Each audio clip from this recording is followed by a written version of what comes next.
Hello. Day off today, and so I used it to visit. How many shops did I go to? One, two, three, four shops, all within walking distance of each other. So it only took kind of a half an hour to walk around. But I found some stuff. Kind of probably my most what would you call it? Successful day in quite some time in terms of charity shop, op shop, secondhand shop, CD hunting. Found some pretty decent stuff. So I'm going to go through these. The first shop, okay, so hang on, I got one, two. First shop, I found four things. And these were all $2 each. Okay, now I talked about this phenomenon, this change in the market, that prices seem to be increasing. And that I'm seeing a lot more places, secondhand shops having $2 as the base price, whereas the base price used to be $1.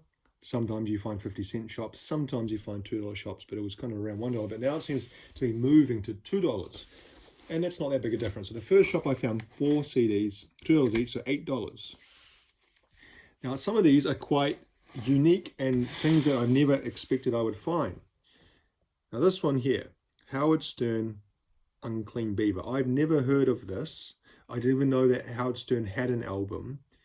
I don't know what kind of album it is. If it's like a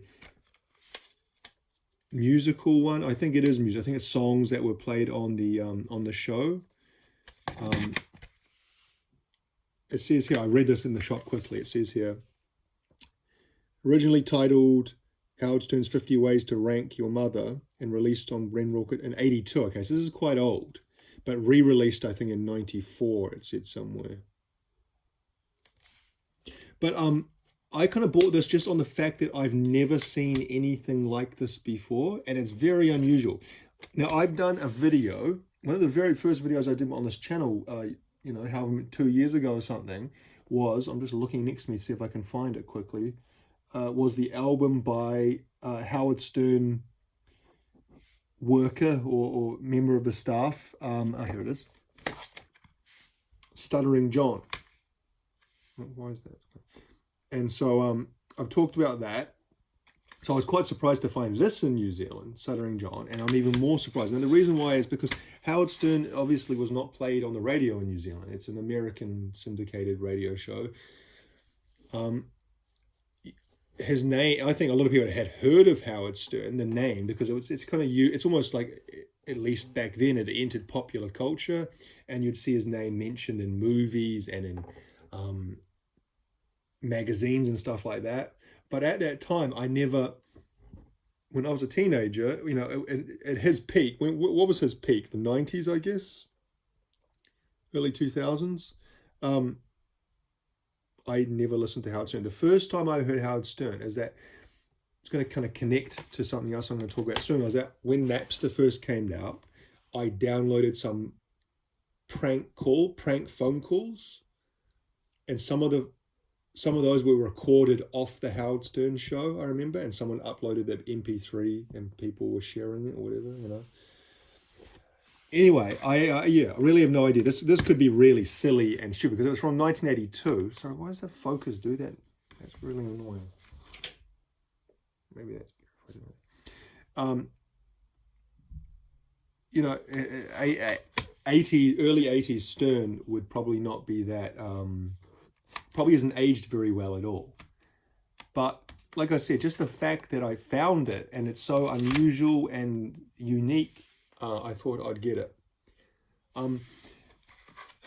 In saying that I didn't listen to Howard Stern at the time, now, 20 to 30 years later, I listen to a lot of his stuff on YouTube.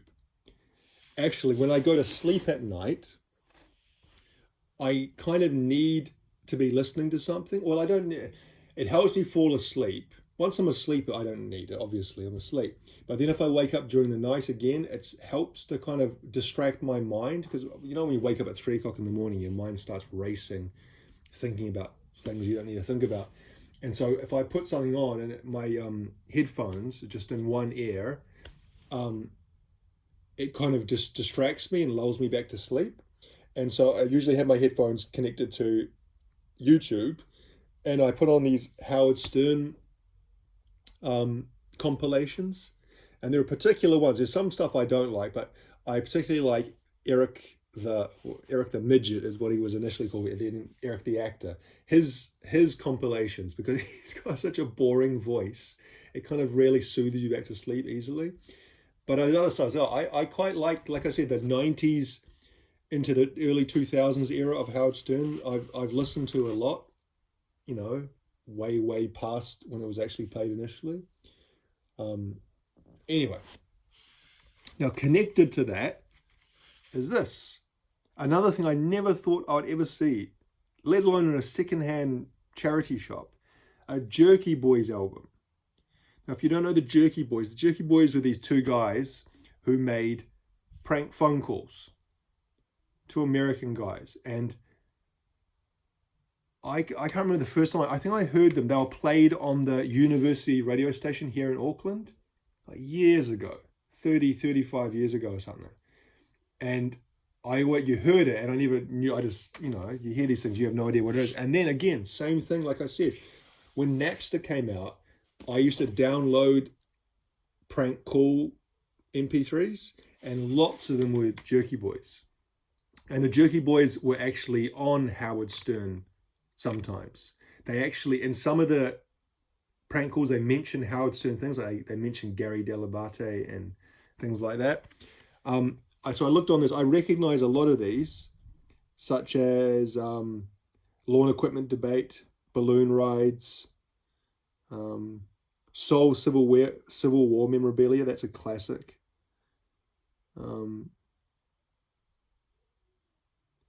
Bird feed. So there's characters they use. That guy there, I think that's Frank Rizzo. Frank Rizzo is kind of like an East Coast working class loudmouth. And I think that guy down there is Saul Rosenberg. He's like this kind of Woody Allen type, scared of his own shadow, literally, character. And then maybe that's, Jack Torres, I think is one of them. And that guy, what's his name? Kissel. But the guy does Frank Rizzo. Whoever there's two of the guys, he did most of them. Anyway, so I found that as well. That's got 29 tracks and in very good condition. We can see someone's written their initials on it though. But again, just so, that's what I love about finding CDs in secondhand shops like this. There's such random stuff. If you're just there at the right time, you've just found some guy. Obviously, there's some person, because like I said, I'm almost certain that whoever donated this also donated that, because they are, from a similar kind of universe, culturally speaking. And so some guy obviously liked that stuff and he just happened to donate it, and I found it. And this is, not in a million years would I expect to find these. So for $4, those two there. Next up, an American Tail soundtrack. Now, I did my soundtrack videos a few weeks ago, and I said, I think in that I don't really buy as many soundtracks nowadays. Actually, today I did buy some, but anyway, this is one I've never seen before. Never seen this around anywhere. I saw this movie when it came out at the cinema, at the theatre. This came out in 86, so in New Zealand would have been about 86, 87, because back then we used to get movies quite delayed after they came out in America. But I remember seeing this. I mean, it was quite scary with the cats or the rats. I only have kind of fragments of memory. I remember that they live in a village in Russia, and then there's this pogrom. They're like, I think they're meant to be Jewish people, and the mice are the kind of analogues of the humans. And there's cats, Cossack cats, I remember, charging through the village and burning the village. And then they get on board a ship and they go to America. And there's a song, I remember, because it's kind of musical, like similar to a Disney type movie. There's no cats in America. There are no cats in America. Track 3, you see there. And then, I guess probably the most famous song on this is There's Somewhere Out There, which I think was done by Peebo Bryson from memory. that scene I remember. He gets separated from his family. When they arrive in America, it's so chaotic getting off the ship that his mum and his dad and his sister get separated from Fievel, I think that's his name, and so he's by himself, and he's like just like a little mouse, a little boy, and it's quite sad. And one parts in the in the movie, he's looking at the sky, the stars, and he sings that song, that Somewhere Out There, and his sister, she's singing it at the same time, you know, wherever she is, somewhere else in the city. Okay, it's not Peebo Bryson. It says there it's Linda Rodstad and James Ingram. I don't know who James Ingram. I've heard that name, James Ingram, but I don't know who he is, what else he's done. But I know Linda Rodstad. I've heard of her.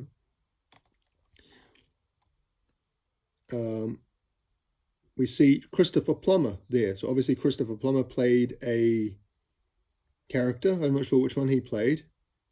Off my memory, I can't think of anyone who sounds like Christopher Plummer. Maybe the boss rat, the bad guy in New York, or cat, or whatever he is. God, man, this focus thing really pisses me off. So yeah, I'm quite in very, very, very good condition as well. You can see that the booklet, I would assume this is from at the time, the mid to late 80s, and it looks like it's barely ever been touched, which is the case. Although let's say the staples look a little bit rusty, maybe, or not.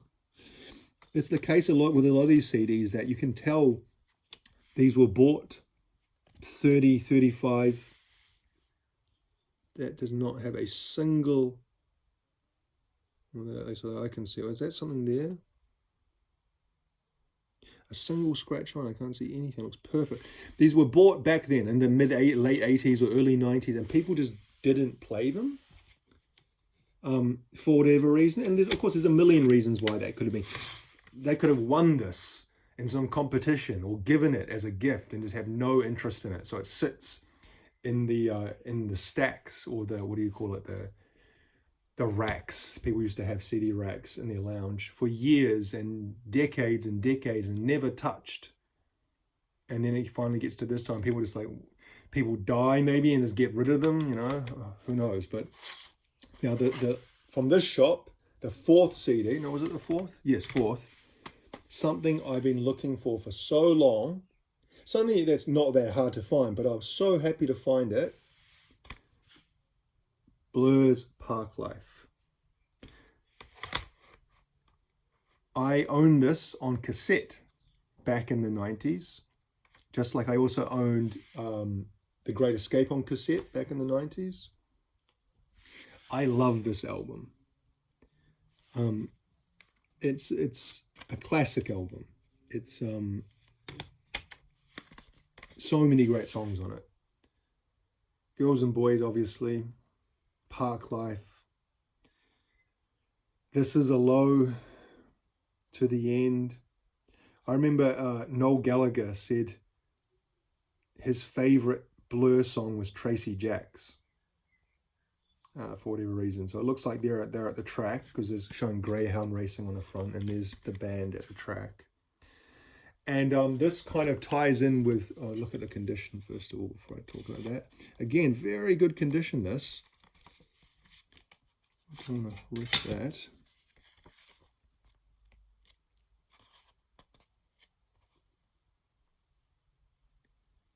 These are all the what do you call them? The credits. What is S? S, Albarn, M. Well, so I see song by, music by, produced by, engineer. What does that mean? Song. What's the difference between the song and the music? It says the song's by Albarn, the music is by Albarn, Cox, and James and Roundtree, so they all write it together. Does that mean, is song meaning the lyrics? Maybe I must be, because it doesn't. There is no special. So Damon, oh no, because that one there, Alex James wrote is song. Most of them, obviously, Damon Albarn writes the lyrics for. Anyway, great condition there. And let's look at the disc.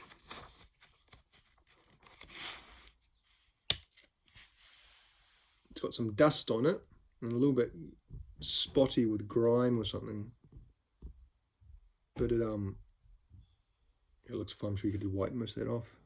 Yeah, you actually can feel it under your finger there. It's like dust that's kind of been on there for so long that it leaves like a layer. But so happy to have that. And like I said, that ties in with recently I've been reading this, Graham Coxon's autobiography, Verse Chorus Monster, which I'm not that far into, and it's quite to find time to read stuff is not that easy, but so far it's quite interesting, his childhood growing up. So I like reading music books and then kind of connecting back to the music. When they talk about music, it's good, kind of puts you in the mood to listen to whoever's music you're reading about. So yeah, that's a bit serendipitous. Next, another soundtrack. This is the Batman, 89 Batman. This is the score composed by Danny Elfman. So I've shown the Batman soundtracks that I own, which is a number of them.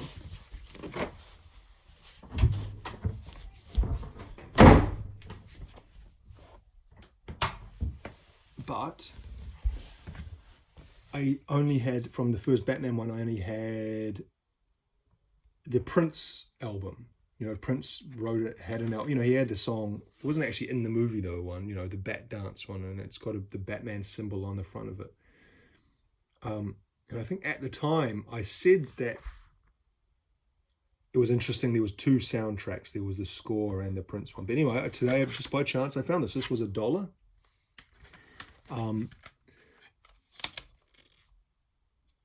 Again, I assume this was purchased at the time. It looks to be in very good condition. So what have we got? The Batman theme.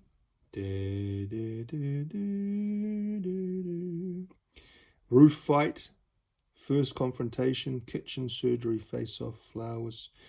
So yeah, I'm happy to have that because like I if you go back probably about a year and a half ago, I made a video of all the Batman soundtracks I have. So I have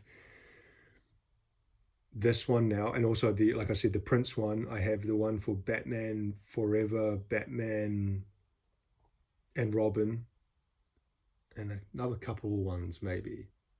So I think I'm sure I had more than that. But anyway, so yeah, got that for $1. Another soundtrack. Well, actually, no, not a soundtrack, but kind of a soundtrack. This is a Jan Hammer, or Jan Hammer. I'm not even sure how to pronounce that.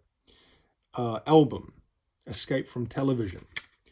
Now, when I first saw this, I thought this was just a repackaged one because if you looked at those movie soundtrack videos that I did a few weeks ago, I had a Miami Vice soundtrack. I can't remember what it was titled, like the Best of Miami Vice, and most of the things on that were done by Jan Hammer. And I thought it was the same thing. But they actually had that same thing at the shop today. And so I just, obviously not by chance, I would have guessed, again, the same person probably donated both of them. So I looked at the back and actually, other than Crockett's theme, all these other ones don't feature on that Best of Miami Vice album. You can tell some of them come from Miami Vice, like Miami Vice theme and Tubbs and Valerie, and I assume most of them. But yeah, it seems to be different songs.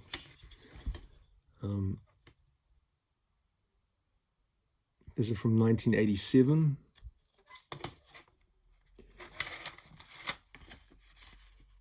There we go. Okay, Jan Hammer was born in Prague. I always thought he was Dutch because the word, the name Jan you usually think of as a Dutch name for whatever reason, but obviously not exclusively Dutch because he is a Czech. Czechoslovakia, which doesn't exist anymore, obviously. His mother, one of the country's best-known singers, and his father, a doctor who had worked his way through school playing the vibes and bass. It's amazing how many musicians come from musical families. it seems quite rare, though not impossible, certainly, but quite rare for a successful musician to come from a family of non-musicians. And when I say musicians, it doesn't mean they're going to be professional musicians or successful musicians themselves. I just mean as in, like, maybe they played the piano at home at Christmas time, or there was a guitar and they could play the guitar from time to time, or they just like singing. They come from a family of, let's say, music lovers. Even ones like, just, speaking of Graham Coxon, his dad was in the army, but he wasn't a soldier. His job in the army was the army band. There are army bands. I don't know what it's like in America. I'm sure there are army bands, but I didn't know it was an actual full-time position. Like, I don't know if it's always like that during wartime. Is it like that? Do these guys go to the front lines? I don't know, but he was stationed, like, he was born in, I think, in Germany, Graham Coxon, or at least he moved there when they were very young, and then they were in Northern Ireland, because there was the British Army was stationed there in the 70s and 80s. But his dad was always just kind of the head of the army band in these places, like, like the brass band and stuff. And I guess for a lot of army military ceremonies, there's always a band playing, isn't there? The marches and the giving medals to people and all that kind of stuff. There's always a band playing. So I guess it's an important part of the army. But yeah, Graham Coxon's dad was a professional musician. And after that, he joined the police band. Went from the army band to the police band. Anyway, digression. So we see a lot of these have got that. These are both MCA. Look, you got that 1980s reflector. No, that one doesn't. Those three there at least. You can always see, you can immediately tell the kind of vintage, because it seemed like from about 92, 93 onwards, this kind of bare bones basic, no color on the disc itself seemed to be a lot rarer, whereas before that it was the norm. Maybe that there was technology didn't exist to print on the disc before. There must have, though. If you can put words and font on it, you must be. Anyway, just a little thing I noticed. So far, where are we? Got those 1, 2, 3, 4, 5, 6. Next up, another $1 CD. And this is a band called Regurgitator. I've talked about Regurgitator before. I think I've done. Yes, I have. I've done a video about Regurgitator. See if I'm just trying to pull it out. This album here, Unit, from 1997. Well, this one here that I got today is the follow-up to Unit, called Art, ... Art, which came out about 1999. And I've owned this before. See, here we have the Earth on the disc. That's the track listing. Regurgitator, if you don't know, are an Australian, or were an Australian, alternative kind of rock / punk / elements of electronic all together. Quite an original sound, although always sounded a little bit, I don't know. There was always something kind of amateurish about their music. Maybe that was the punk ethos that they had. But their music always sounded a tad DIY, amateurish. In saying that, they've got some really good songs. That album, Unit in particular, has got some really great songs. On this album, from memory, I haven't listened to this probably about 15 years.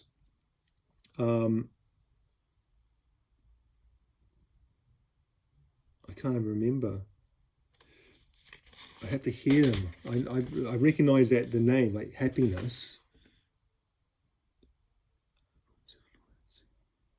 Oh yeah, I remember that song. Yeah, Happiness. That's the track one's okay. The other one I remember from this was written by the drummer. I think it was Obtusian, track 11. That's a cool song. Quite like a punky type song. Are You Being Served uses samples from the British TV show, the sitcom from the 70s, Are You Being Served? You know, fourth floor, ladies wear, fifth floor, home furnishings. If you've ever seen that, maybe you haven't. If you're not British or New Zealand or Australian, you probably haven't heard of that. But anyway, I don't really have that many other memories of this, but I'm glad to have it because I've owned it before, and I remember thing was a decent album at that time, and I like Regurgitator generally. And for $1, Jesus, why not? Last one. Another soundtrack. Was really a day of soundtracks, wasn't it? Dust on here. Oops. This one was $2. So we see a mixture of $1 and $2 CDs. And this is from the movie 300. Now you can see this one is still taped shut, which they do to stop people stealing them, which just seems insane that someone would go to a charity shop. First of all, that someone would go to a charity shop, full stop, and steal something. You know, that seems like that's bad karma coming your way. But B, stealing something so cheap, if you really desperately wanted this or whatever else, surely $2, is something you could scrape together. But yes, they do that to secure the CD that someone doesn't kind of reach in there and take the disc and then walk out of the store. So again, just seems nutty. Now, I have no idea about the soundtrack. I bought this off the fact that I like the movie. When I saw the movie back in 2007, I loved the movie. I know it got some bad reviews. Some people didn't like it. It's done by... is it Zack Snyder? Did he do it? I know it's a Frank Miller comic originally, or graphic novel. Yes, Zack Snyder. Some people said that it was a what do you call? Not an analogy. It was meant to be talking about, like, if you haven't seen the movie, it's I'm not giving away any spoilers here. It's a thousands and thousands of years old story. It's the Greeks, when the Greeks fought the Persians at Thermopylae, and the myth, or whatever you want to call it, like it's over the years it's been kind of maybe mythologized and maybe the truth stretched, but that 300 Spartans held off 1 million Persians at the hot gates of Thermopylae. Obviously, it's founded in some basis of fact, and that eventually the Greeks did push the Persians back, but this battle was just kind of the start of it, which they show in the movie. They don't say that they won the whole thing there. They just kind of bought time. But some people said that at the time when that came out, it was meant to be like a propaganda piece against Islam, like the West, meaning the Spartans or the Greeks, versus the Muslims, being the Persians, even though at this time Islam didn't exist. This was probably 1,000 years before Islam even came into being. But that's what some people said it was showing, and that therefore they didn't like it. I just thought it was a good action movie. It kind of filmed in an original, unique way. Yeah.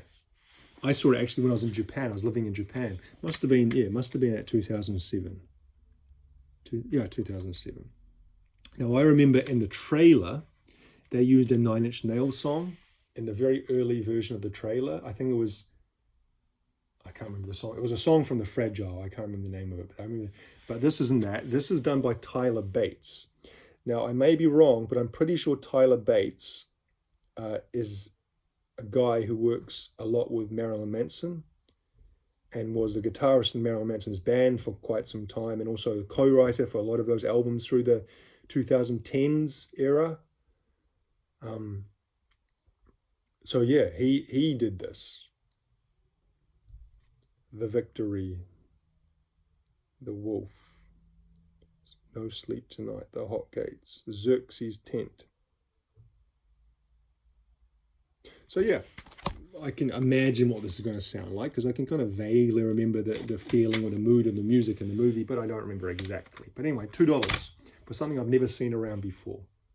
So all up, we got 1, 2, 3, 4, 5, 6, 7, 8 CDs for 2, 4, 6, 7, 8, 9, 10, 11, 12, 13. No, did I miscount that? No, that's right, $13. No, that's not right, is it? Those were $1. Those were $2. That was $1. 2. So 2, 4, 6, 8, 10. Oh no, $13. I was right. I'm not very good at math, sorry. $13 for 8 CDs. That is, you know, you really, even as much as I say that it's much harder to find things nowadays, sometimes you have a good day and you find some really, you know, it's not like amazing, apart from the Blur album, which is something that I genuinely have wanted and been looking to buy for a long time.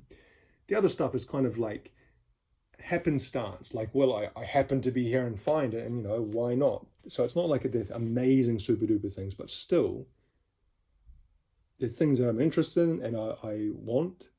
And for $13, it really still is an amazingly cheap time to be buying CDs, to be building a collection with that kind of price. Because the other thing I was going to buy today, but I didn't, I was going to buy the new album by The Cure, which was released last week or early this week. Was it the end of last week? What's the name of the album called? Sorry, I'm trying to see. It's called Songs of a Lost World. I've been listening to it a lot on Spotify recently. And I like it a lot. It's quite immediate, as in, I don't want to go and talking about it, because if I buy it, then I can talk about it then. But some Cure albums over the last 25 years, I've needed more time to kind of like, and even that time, I haven't really liked a lot of the ones from the 2000s. But as soon as I listened to that first song, I was like, wow, this is different. Like, as in, this is The Cure. A lot of people saying it's the best album since Disintegration. I don't know about that, but I'm really enjoying it, and so I kind of want to buy it. But if I buy it, it's going to be about $25 to $30 for one CD, whereas here today I get 8 CDs for half that price. Right now in America is it's election. The election's happening. Probably ending soon. It's 4 o'clock in the afternoon here in New Zealand on the 6th of November, but we're quite a few hours ahead of America, so it's probably still the 5th of November there. And so, yes, that shall be interesting, shan't it? Yeah, don't really have much to say about that, other than I hope no one gets hurt. Really. Anyway, we'll leave it there. Thank you for watching.